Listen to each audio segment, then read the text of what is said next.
Back in June, the UK-Australia Free Trade Agreement was touted as a big win for both parties. Brain gain for both. Brain gain, that's right. Thank you. Well done, Scott. And what's even better than a brain gain? A brain gain served with a side of climate inaction. According to emails leaked to Sky UK, Britain's bowed to Aussie pressure during final negotiations, agreeing to let us off the hook on climate by dropping any binding commitments to the Paris Accords. In Britain, pollies on all sides are kicking off. If we're not prepared to hang our hat on the Paris Agreement, when we're dealing with Australia, which is one of the recalcitrant nations, then really we are not taking the lead at all. If the government is giving in on these environmental regulations, it is truly shocking and it is truly seismic in terms of the impact that that will have. In Australia, not so much. And in trade agreements, I deal with trade issues. In climate agreements, I deal with climate issues. Which is a shame, because new research suggests we'd need to leave 90% of all remaining coal in the ground if we're to have any chance of limiting global warming to 2 degrees or less, to prevent the collapse of society. We will keep mining the resources that we're able to sell on the world market. You maniac! Probably our least worst option for urgent climate action was having that action forced on us by other countries through carbon tariffs. Luckily, other countries are maintaining the rage ahead of COP26 in October. We need the major economies, the 20 nations that constitute the 80% to step up. And we need to lay out clear plans for what we will do. So will they succeed where Britain failed? Well, economist and Climate Council spokesperson Nikki Hutley joins us now. Nikki, is this a sign that the threats from the international community are actually meaningless? Look, no, I wouldn't go that far, Lisa. Obviously, this is incredibly disappointing, but there's still some language in the agreement that refers to climate action. And the main thing we know is that since President Biden came into office at the start of this year, he's been talking really hard about climate action. G7's been agreeing to do more. They're looking at all sorts of measures. We've had the EU implement their Fit for 55 policies, quite tough on climate. So there's a lot of action still going on.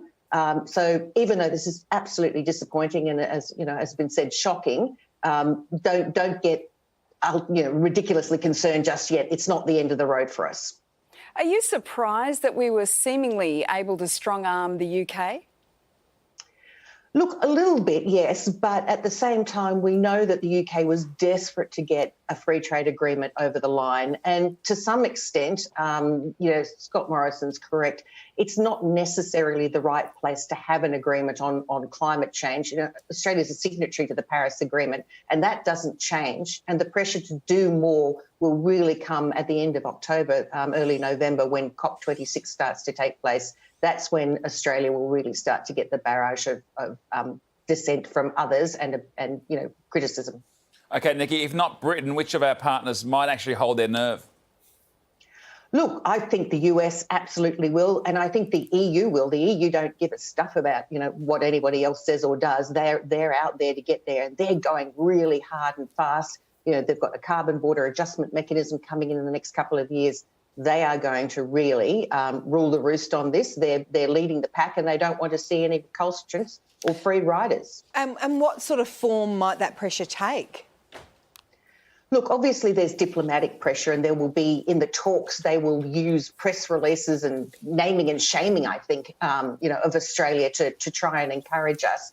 It's very hard, unfortunately, to use straight trade agreements. But of course, we know that the EU is thinking about this carbon border adjustment mechanism, which is essentially going to penalise any countries that don't put in some sort of climate action and make it much harder for us to trade with those countries. So there is action and there are things happening. So don't despair just yet. You mentioned COP26. Embarrassing Australia on the international stage, I'm not sure actually means that much. I don't know that Australia's too worried about being embarrassed there. But could there be genuine compulsion imposed upon Australia at that meeting? What sort of action might we be forced to take? Yeah, well, Waleed, I actually think that the one thing I hold out on is that there is an election coming up sometime in probably the next 6 months.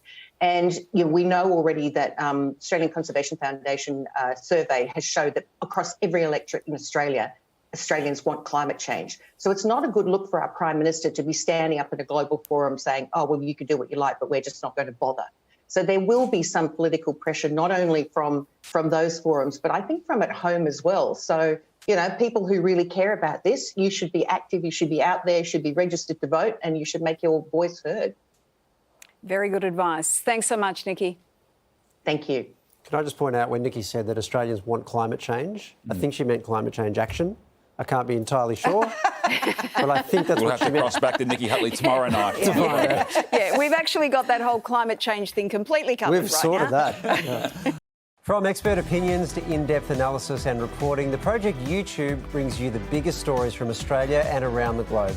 Hit the subscribe button now for news delivered straight to your feed.